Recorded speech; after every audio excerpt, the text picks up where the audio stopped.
joining us for the final installment of the 2012-2013 Words of Wisdom Speaker Series. Our speaker today is Dr. Sharmon Wilkinson.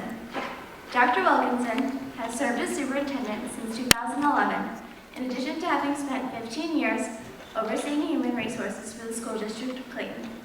Her success as an educator and supervisor can be attributed to her passion for improving the school community. She is a role model who has dedicated her career to promoting educational excellence. It is my honor to introduce Superintendent Dr. Sharmon Wilkinson.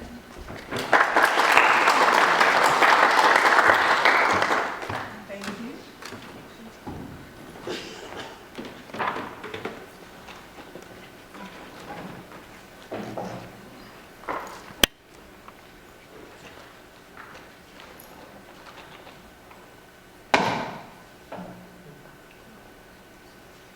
Thank you, and it's indeed my pleasure to join you this afternoon. Mary Piper, in The Shelter of Each Other, writes, "Human beings are storytelling animals. Since the beginning of time, adults have told stories around campfires, in dark caves, and on grassy savannas. Grown-ups have spun stories to instruct and entertain. These stories have been told to particular children by particular adults who knew and loved them. As they told the stories, they could see the children's faces. They could calibrate and adjust the stories to fit the children's ages, experiences, fears, and hopes. If necessary, they could cuddle a frightened child in their arms or allow him to sleep beside them on the ground. The stories were passed from one generation to another. And they survived because they were useful to individuals and to the culture. I am honored to have been asked to share my story with you. My story is two parts. Growing up in Chicago, and idyllic summers at Camp Martin Johnson on Big Bass Lake in Irons, Michigan. While in contrasting settings, the lessons learned shaped all of who I am. I grew up in the windy city of Chicago on the south side. So to put that in perspective, I'm a White Sox fan, not a Cubs fan. This allows me to be a Cardinals fan. Growing up in Chicago, I had a wonderful childhood with parents who enriched my life through experience that opened me to the wonder of opportunity and possibility. My father was a buyer for Spiegel catalog, so that was before Amazon and eBay. Because of his job responsibilities, he spent considerable time in New York and traveling to the Orient. While he was away from home for extended periods of time, he was a steady presence and provided guidance both near and far. He taught me the value of hard work. My mother worked for Ebony magazine. She stayed home during my elementary years. She was the president of the PTA for several years. She was always at school, and Mrs. Weisberg, my elementary principal, became a family friend. I know now that was good, but I can't say that I thought that was the case when I was in elementary school. My mother was also very active with United Charities. She taught me the value of giving back to community and thinking of others before myself. My parents quietly instilled in me and my sisters an appetite for learning, for questioning, and for excellence. We yearned for knowledge and new skill sets. We were expected to and wanted to do our best. Debates with my sisters will always and still are intellectually stimulating and lively, with each of us determined to get the final word. Being the middle sister, I had to fight to get my point of view heard. And even now, when we're on a three-way call, I still have to do that. It's sometimes easier to talk to my sisters one at a time. At least that way, I know I've been heard. My elementary school years were at Ruggles, my neighborhood school. I credit two of my elementary teachers, Mr. Brown and Mr. Murphy, with inspiring my desire to be a teacher. Mr. Brown and Mr. Murphy raised the bar as to what was expected from us. In their classes, they wanted more than a regurgitation of what was in the textbook and memorization of facts and figures. I knew they cared about me, even with 40 students in a class. Education was important to my parents, and therefore was important to my sisters and me. Both of my sisters went to private high school. My older sister went to the University of Chicago, Laboratory School, High School. When I was not accepted at the private high school, my parents wanted me to attend, it was planned for me to attend my neighborhood school. However, at the beginning of my freshman year, Chicago Public Schools offered a desegregation program. My parents decided that I would participate and therefore attend a high school outside my zone that they believed would offer me a better educational experience. I did work hard and graduated in the top 1% of my class. My neighbors were like family. They looked out for you, complimented you when you were good, and they reminded you of poor choices they saw you making. I'm also fortunate to have two very close friends, Glenda and Carol, that I have known since elementary school. One of my most memorable experiences with my friends is connected to the Beatles. Yes, I was a Beatles fan. When the Beatles were scheduled to play at the International Amphitheater in Chicago, my friends and I wanted to go, but our parents said no. A concert, a large venue, large music venue, concerned about my safety. My father insisted that his decision was more about my safety and not about trust. But he also felt the tickets were too expensive. Glenda and I read that the Chicago Sun-Times was going to have a contest. They planned to give 2 tickets to 3 people that sold the most news subscriptions to the newspaper during the designated period of time. I asked my father to consider letting me enter the contest and going if I won the tickets. So after considerable conversation, I'll let you all figure out what that conversation was like, he agreed. I know he thought it would be impossible for us to win. Glenda and I were determined. We scoured the neighborhood and we got people to buy subscriptions from us. We were mission driven, or maybe we were just Beatles driven. I will never forget the Saturday morning when the Sun-Times representative was at my front door. Glenda and I sold the 2nd most subscriptions in the city of Chicago. Imagine my excitement. The result? I got to see the Beatles when they played at International Amphitheater.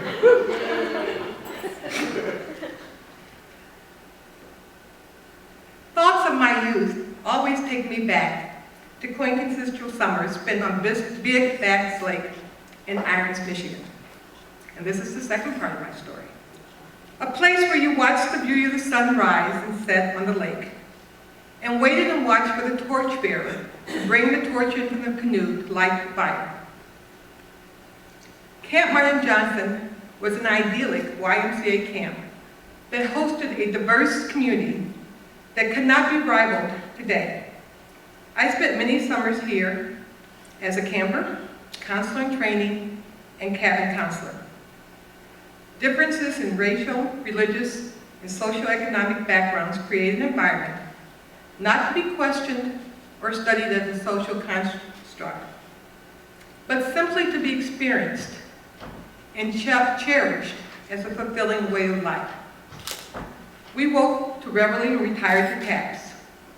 Cabin mates who initially were challenging became best buddies by summer's end. Tearful partings were the norm. The lessons learned would last a lifetime. Amidst the clear blue water of Big Bass Lake in Irons, Michigan, is an island, Four Winds Island. It was home to the eldest girls' camp. We traveled by bus from the Hyde Park Y in Chicago, 300 miles to Camp Martin Johnson, Irons, Michigan.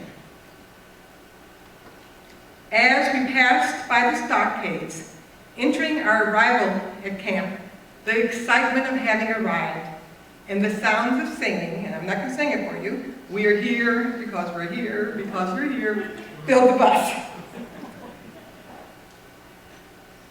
Exiting the bus, we anxiously awaited by the flagpole or totem pole in front of the dining hall to hear our cabin assignments, find out who would be our cabin mates and counselors.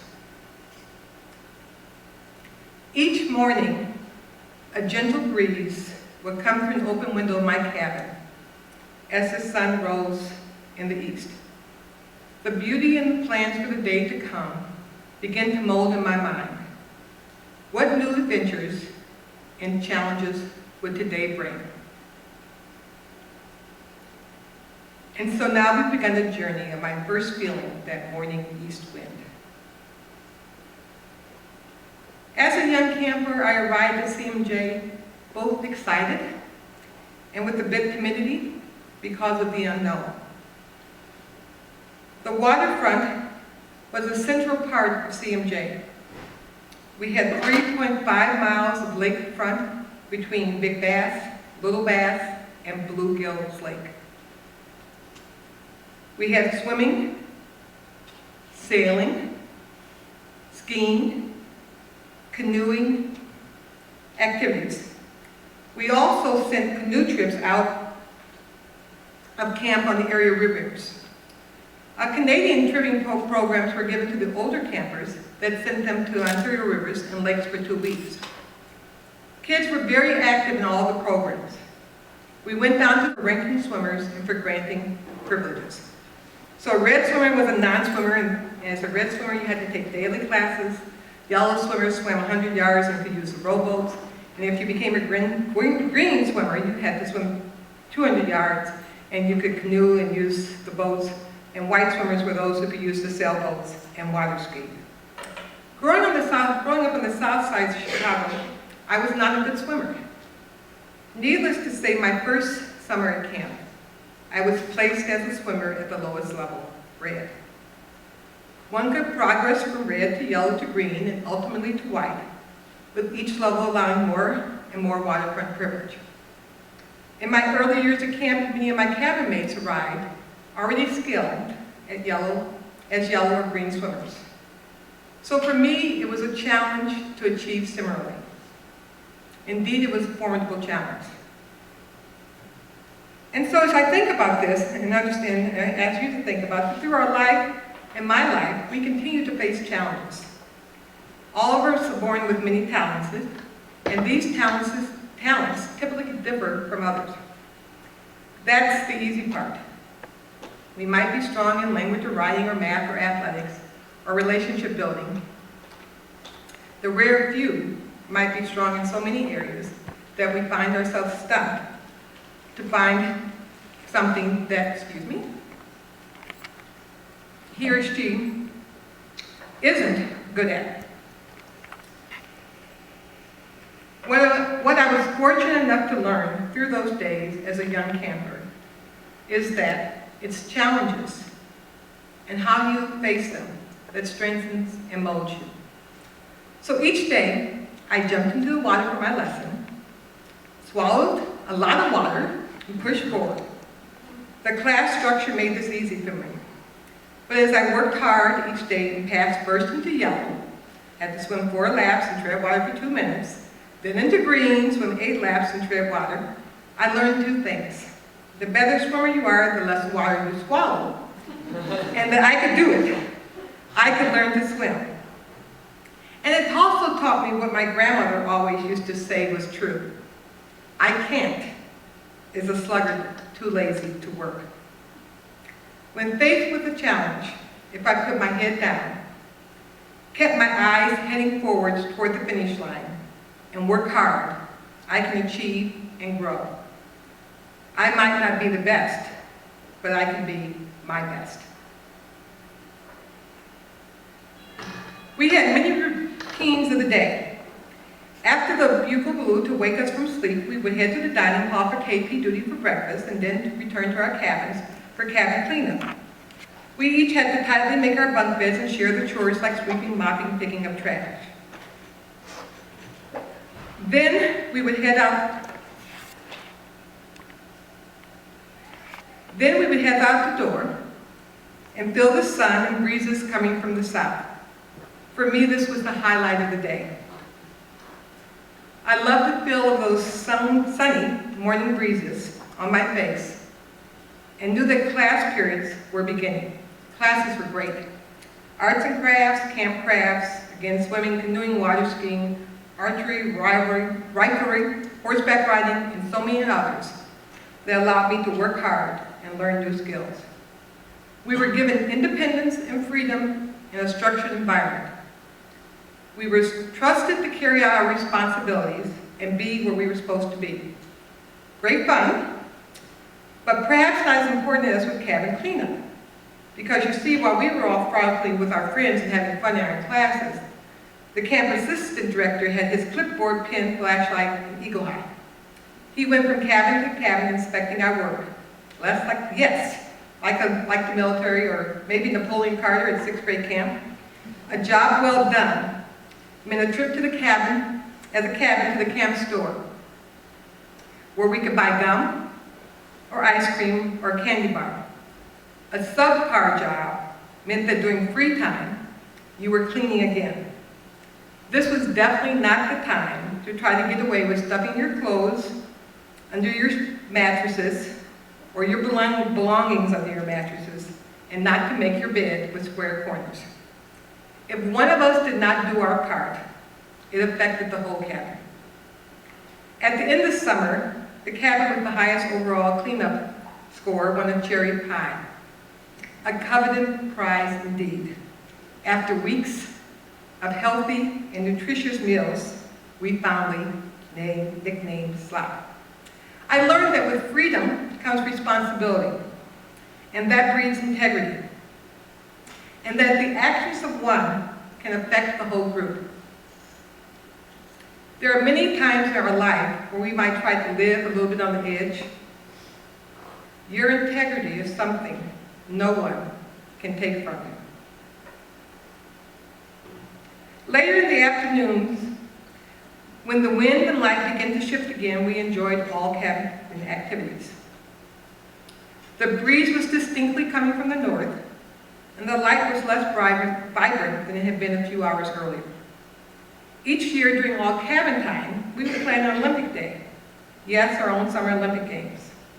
We were assigned a team, named for a country, and then it began the important teamwork. The campers were rather evenly placed, so all the teams had as fair a shot as any as victory for the day. You gather with your team and you work together to determine which campers would represent, say, the United States in the canoe portage relay, or the 400-yard dash, or the horse saddling competition. The list can go on and on. There were some races that everyone wanted to be in, and some that no one wanted to compete in. But to have the best shot at victory, you had to make decisions and work together. An easier component of this day was the tug-of-war game, a game I'm sure most of you have played. What was important was how you lined up, positioning. You're strongest in the front or the rear. And if you just let someone select their spot, you may not be as successful. Sometimes the person who wants to be first should be last. And if they're playing for the team, they'll know that. Tug-of-war was not about who won, but the teamwork and personal humility that you quickly learned if your team fails because you put yourself before the needs of the group. We need each other. We are stronger because we contribute our strengths to the whole.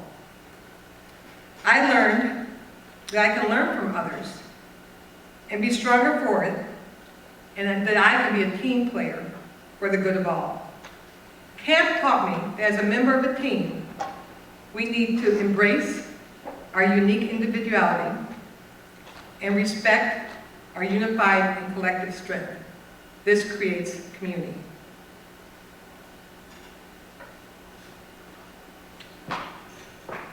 And now the sun is quieting and slowly setting. Yes, the breeze is now coming out of the west, dinner, then we return to our cabins to settle down before taps. So I think I forgot to tell you that you share a cabin with 8 or 9 others. You sleep in bunk beds and store your clothes typically between the trunk you brought from home and a single assigned drawer. There may be a mirror or two, but that's about it. There was no air conditioning, and the showers and the restrooms were down the road. So think about the adjustments of that for some. By far the biggest adjustment is finding out you have a cabin mate who's a giggler or a hummer, or who can't easily fall asleep, so that the metal bed squeaks for what seems like an eternity when you're trying to sleep. Or when we're at home in our neighborhoods and our schools, we sometimes choose our friends, and we choose those who have similar likes and dislikes and temperaments. Yes, friends we can confide in, laugh together, and enjoy a movie or the same book. Well, as CMJ, you quickly find out that what you have in common with your cabin mates might only be that you're cabin mates, and that these cabin mates would be your cabin mates for a solid month. CMJ was a highly relational experience. I learned how to be kind when others are not, control anger, ask for forgiveness, deal with temptation, and live in a community.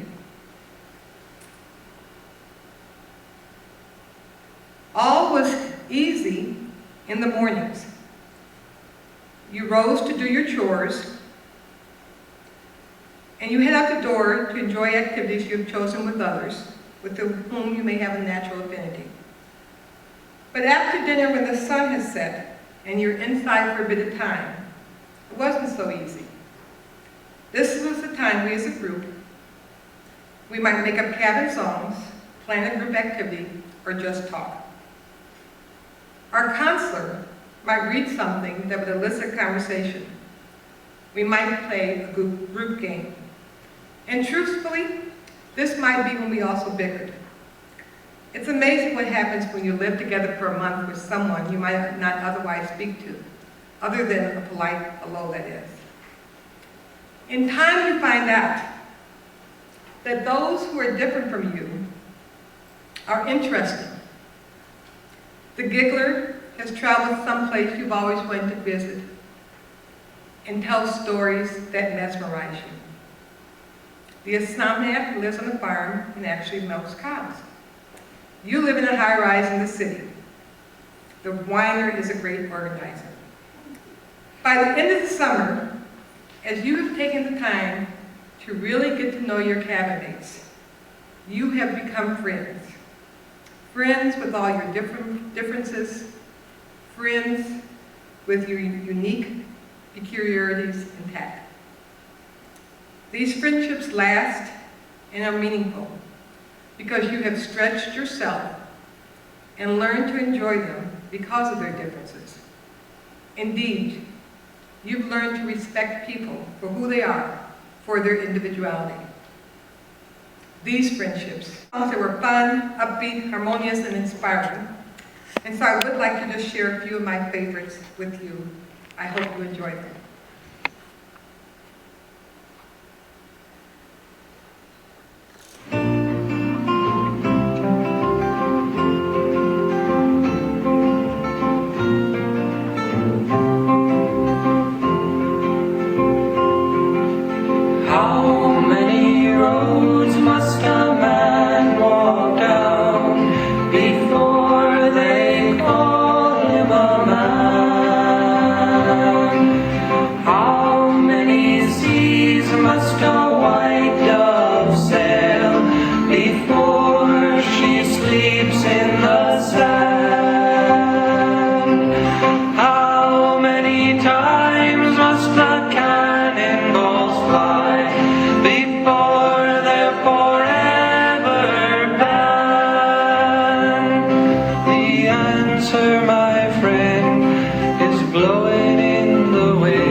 The answer is blowing in the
for his bed.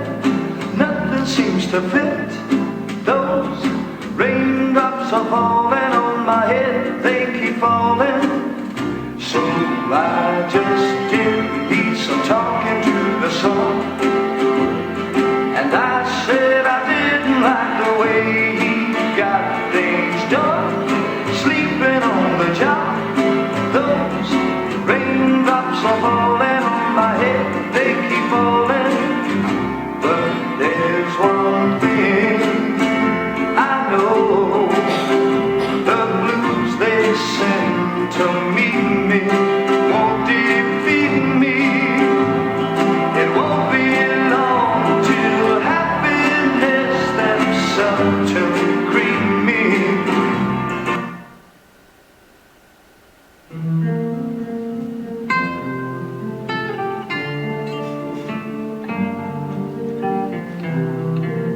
Today, while the blossoms still cling to the vine, I'll taste your strawberries, I'll drink your sweet wine. A million tomorrows shall all pass away, ere I forget all the joy that is mine. I'll be alone each and every night while you're away. Don't We always did forget right as we to were leaving. write. See you in September. See you when the summer's through. Here we are, saying goodbye at the station. Summer vacation is taking you away. And lastly, Ooh, I want to linger, ooh, a little longer. Ooh, I want to linger here with you. Ooh, this is a perfect night. Ooh, it doesn't seem quite right. Ooh, that this should be my last with you. Ooh, when comes September, ooh, I will remember. Ooh, our camping days and friendships too. Ooh, and as the years. so I have to ask, how many people know those songs? The last Oh, good. More than I thought. A few people over at Central Office when I was playing them, they were going, never heard that. And I was sitting there going, where have you been? And you know, when I talk about the camp songs and when you really take time to listen to those words, the words just have some powerful messages that they share with you. So, finally, as I bring my story about Camp Myron Johnson to a close, I do want to share with you that at Camp Myron Johnson, some people met their spouses, and just as I did. So Camp Myron Johnson created lifelong memories. Before I close, I also have one more story I want to share with you. Church life was very important to my upbringing. And I recently learned in a presentation by Donna Rogers-Beard that Erwin France, the deacon and assistant minister at my church, was a Clayton High School graduate. I was sitting in the Clayton High School library a couple of months ago, listening to Miss Rogers-Beard's presentation when she mentioned his name. So, okay, I admit it, I pulled out my iPhone and I Googled his name. Could it be the same person? Erwin France was an influence in my early life. And Erwin France was the first African-American graduate of Clayton High School. I was connected to Clayton, even when I did not know it. And so to close, so I'll let you figure out who the person is in that picture. The winds, whether it's the windy city of Chicago or Four Winds Island and all the four winds at Camp Martin Johnson, have taken me in many directions and offered me many challenges and opportunities. I've learned that it's valuable to take a moment to feel the cool, warmth, or intensity of the breeze, and simply enjoy the people I meet and the experiences I have. Remembering to strive to do my best, to that I think of my mom and dad. The importance of giving back, thank you, Mom. That determination pays off. Now you know I'm thanking the Beatles for that. The importance of hard work, facing challenges, perseverance and teamwork, respecting individual differences, and the value of relationships. Thank you, Camp Martin Johnson. And finally, to be mindful that you may never know the impact of a connection that you have made. Thank you, Urban France. My journey continues. And for that, I want to thank each of you. Thank you.